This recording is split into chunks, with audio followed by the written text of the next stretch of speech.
Welcome to KMNH, Kids Making the News Happen. Hi, I'm Toby, and welcome to KMNH, Kids Making the News Happen, Weekend Edition. So hopefully you have adjusted to daylight savings time last Saturday by setting your clock back an hour.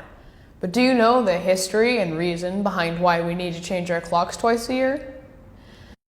Benjamin Franklin proposed a few ideas that would inform what would become daylight saving time, but nationwide plans wouldn't be put into effect until World War I, when Germany and its allies first utilized it to help conserve the use of coal. So daylight saving time may help save energy, but our bodies may just pay the price. Lack of sleep can release stress hormones that increase inflammation, which can cause more severe complications in people already at risk having a heart attack. People also report that they surf the web more on the first day of time change due to a lack of sleep, which also often results in a lack of workday motivation and productivity. Daylight saving has also been shown to affect your circadian rhythms, the internal biological process that regulate your sleep-wake cycle, and also controls the release of certain hormones that affect moods, hunger levels, and yearning for sleep. When these rhythms get thrown out of whack, even by just 1 hour during daylight saving time, the human body notices the difference. Since Election Day has passed us, we now know who's going to be the 46th President of the United States. And with that being said, over 159 million Americans voted, breaking the record for total voters of the U.S. election. It also represents the highest voter turnout rate since the 1960s, at 62% of eligible voters. Joe Biden won the election with 76.5 million votes, while Donald Trump had 71.7 million votes, making the Democrat candidate victorious over the Republican and making this year's election day a record-breaking day for America. For KMNH, I'm Toby.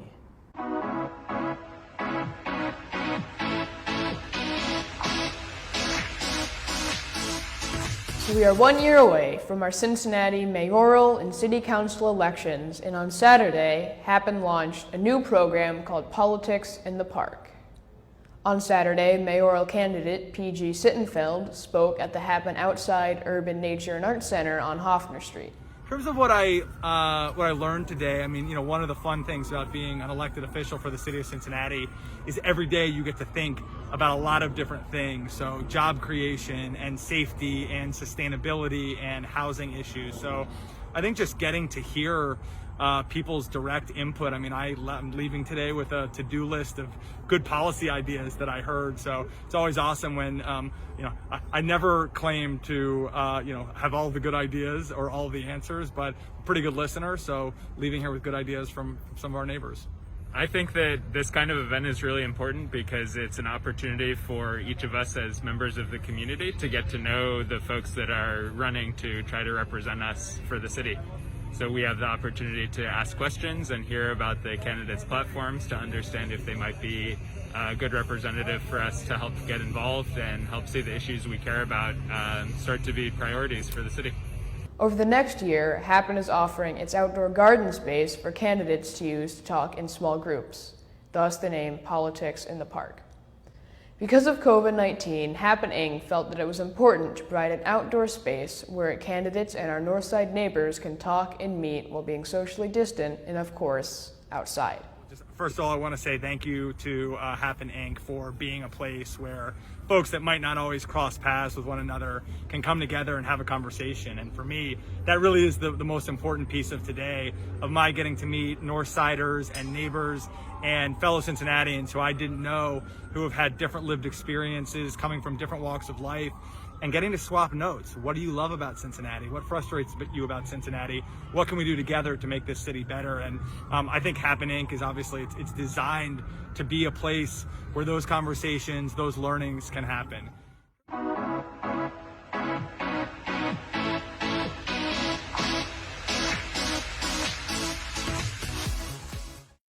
If you watched KMNH last week, then you'll know that I'll be a team leader helping the Northside Business Association's Events Committee with Light Up Northside on Saturday, November 28th at 10 a.m. And as a team leader, I'm asking for your help at Hoffner Park as we hang lights and decoration for the holidays. So if you want to hang out with me and hang some lights, then leave a comment below so I know we can count on you. Just let me know if you plan to attend and if you are bringing family and friends to help as well. We will be practicing social distancing, and please, as always, wear a mask.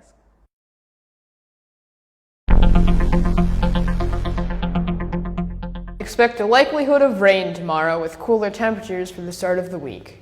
After that, things should be about average for the season with highs in the upper 50s and lows in the 40s as we head into next weekend. Starting on Saturday, things should warm up slightly with an increased chance of showers in the first half of the next week. But rain or shine, always remember to wear a mask when you're out and about. This has been your KMNH 10-day forecast. We would like to thank Henry Brown for supporting this broadcast of Kids Making the News Happen. History and studies show the story of human evolution is not only survival of the fittest, it's also survival of the kindest. Shelley Kagan, a professor at Yale University, said the following: "We know that in groups where people cooperated, they flourished, but in groups where they did not, they died out." But parents should also know that it has been shown that if you haven't learned to be kind to others by the time you are 18, you probably are not going to learn it in college or out in the workforce. It's important that at a young age, kids learn to be kind by interacting with other kids from different backgrounds, or putting yourself in someone else's shoes by engaging in an experience outside of your comfort zone, or by living in a different culture than your own. The good news for parents is that based on evolutionary biology, children are, in a sense, are already hardwired to become kind. But the best way to learn kindness is live and learn from others. Did you know that in late 2019, scientists called for a complete ban on glitter? This is because glitter is made of a microparticle that is shown to harm marine life and pollute oceans, according to Daily Mail UK. Glitter is made of a mylar bonded to colored aluminum and is in the category of plastics that make up more than 90% of all the plastics in the ocean. Mylar can also absorb chemicals and pollutants that can enter the food chain and eventually end up in fish caught for human consumption, and the particles can take thousands of years to break down.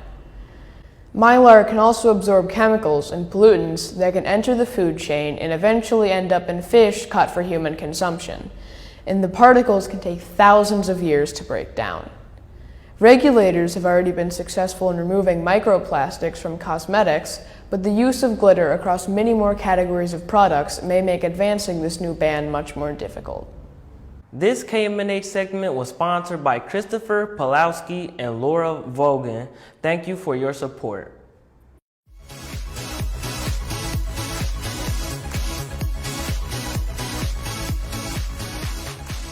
A visitor to Yellowstone National Park has been temporarily banned from the park after cooking chickens in a thermal hot spring. The man from Idaho pled guilty to charges stemming from an August 7th incident during which he was found cooking chickens in a thermal geyser. The man, who's in a group of 10 visitors, was seen hiking towards the Shoshone River Basin carrying cookware. A park ranger found the group in possession of 2 chickens in a burlap sack placed inside of the hot spring. As a result of the charges, he received 2 years unsupervised probation, 2 $600 fines, and a 2-year ban from the park. This has been your Enough is Enough segment from KMNH.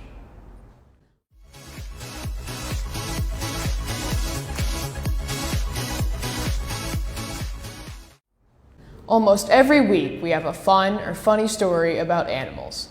What can I say? We love animals here at KMNH. But did you know that there is an annual award for the funniest wildlife photo? It's called the Comedy Wildlife Photography Award, and the competition raises awareness for conservation and the efforts of an organization called Board Free. It also raises a few eyebrows and smiles along the way. Check out these finalists.